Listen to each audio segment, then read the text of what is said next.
Welcome to the Partnership Path Podcast, a space where your partner management challenges are transformed into insights, where your expertise isn't just recognized, but celebrated. You're not alone on this partnership journey. Whether you're a seasoned pro or just starting out, we're here to guide you, to equip you. Dive deep with us into the world of partner management as we bring you real-world insights, expert advice, and strategies that truly make a difference. Ready to elevate your career? Let's take another step on this journey together. Hi, John. Hello, Toni. How are we today? Oh, I'm good.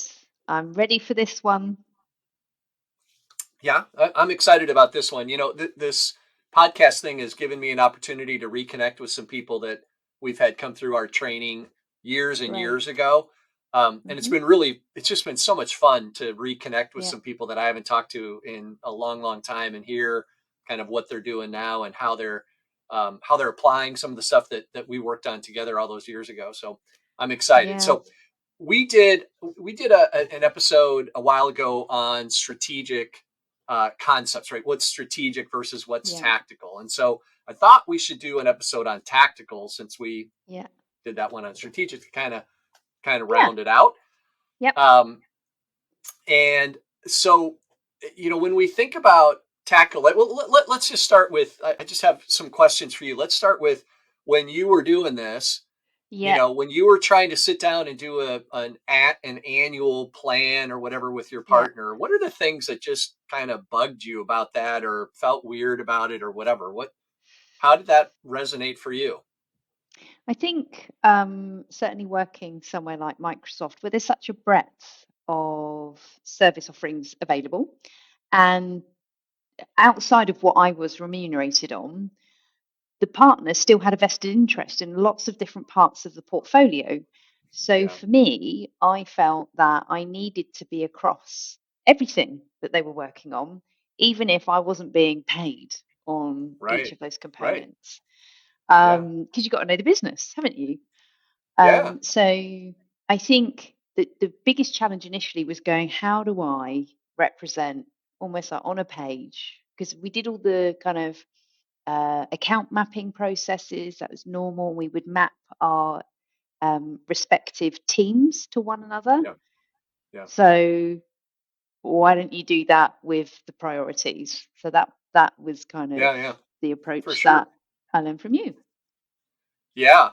Yeah. That it's a super critical part of this sort of tactical plan, right? We got to Mm, sit down and figure out what are we going to do together over the next whatever period of time it is, right? I call it an operating period, right? yeah, It might be my fiscal, it might be yours.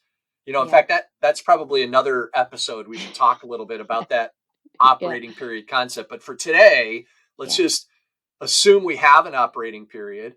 yeah, And you're right. It's so critical that we figure out how does what I want to get done in my company, my internal stuff, yeah, map to what the partner's trying to get done. yeah, And that becomes, or that should become, our tactical or operational plan. What are we going to do together over the next kind of measurable number of months, whether that's 6 yeah, months or 9 months or 12 months or whatever it is.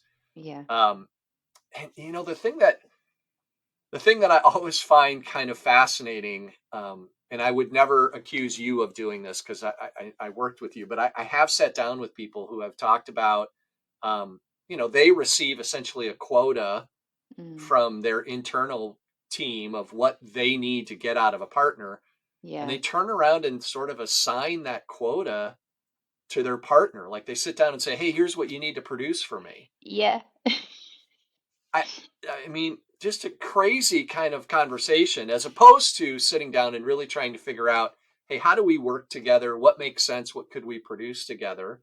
And yeah, that, to your point, involves kind of understanding what the partner's trying to do and getting their business priorities understandable so yeah. that you can map to them, right? So that you can kind of map your business priorities to them. Yeah, and We I think doing it in that physical way, so thinking about if I go to Yeah, a partner with a list, if I say, "Right, tell me a list of all the things you're working on," that kind of approach is a little yeah, bit pointy, a little bit sharp. But if I say to them, "I've been thinking about your business. I've been thinking about what we've spoken about. Yep. I have drawn a kind of map that might align to Yeah. business units and the various priorities within Yeah. them. Can we walk through this and can you explain to me whether this is way off the mark, whether I can help you, Yeah. whether I'm spending too much time here, whereas actually we could be doing more as a partnership there?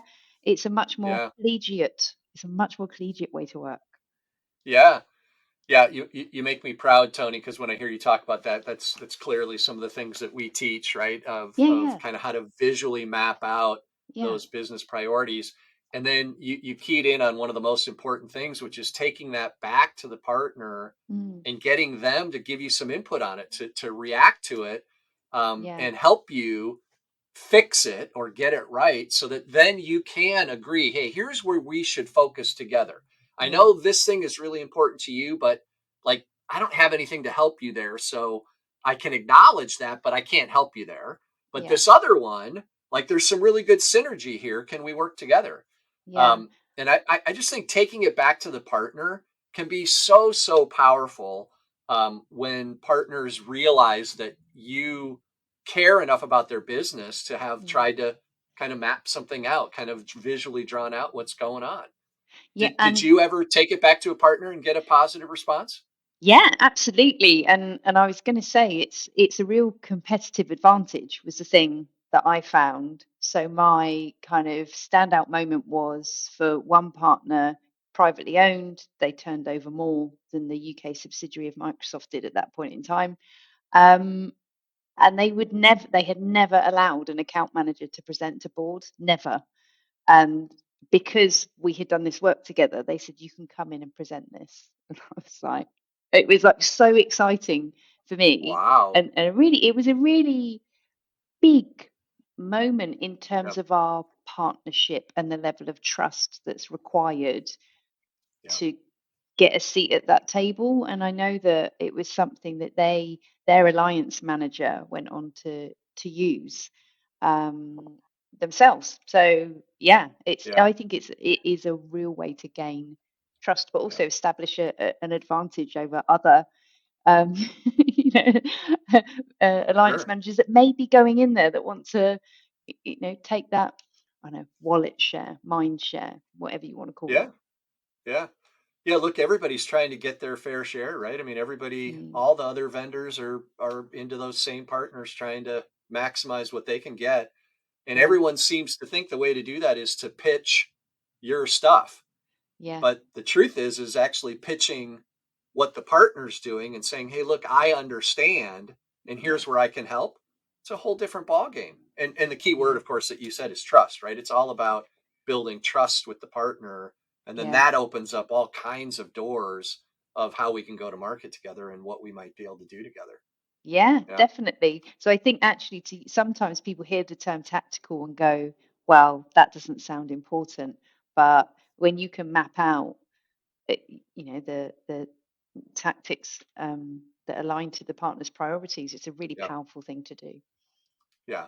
And when you do that, it allows the partnership, I think, to shift according to changing priorities to Mm, right. I think otherwise when you're not talking about that stuff, the partner may have a complete shift in their priorities, and then they don't tell you. They just no, stop doing whatever it is you were doing together because it's not important to them anymore. But yeah, when they know that you know what their priorities are, they're much yeah, more likely to raise that, right, and say, hey, by the way, um, yeah, CEO just said this is no longer a priority, so we're not gonna yeah, do this thing we were doing with you. yeah, um, and of course that also requires us then to have a kind of a regular rhythm, mm, and that's probably a whole nother yeah, episode that we could talk about is kind yeah, of how to have that conversation on a regular basis of are we yeah, making progress or whatever. yeah. So Great. yeah, What I think what are we that's going to good. ask the audience this week, John? What are we going to ask them to do? Yeah, I'd like to hear.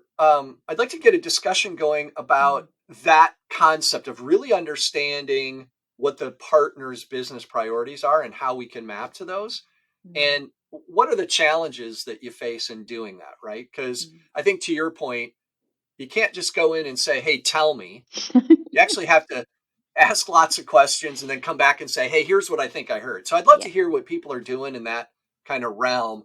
And then if people have good examples, would love for them to throw some examples out there of, hey, here's something I did that worked really well.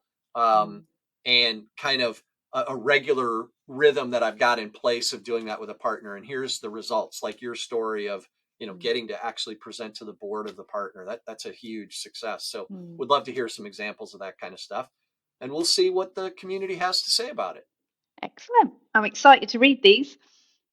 Me too. Thank you for joining us on the Partnership Path today. Remember, in the vast world of partner management, you have the potential to shine, to become the authority in your field. Don't let the journey end here. Subscribe, reflect, and lead. Together, let's redefine the essence of partnership in today's dynamic partner ecosystem. Until next time,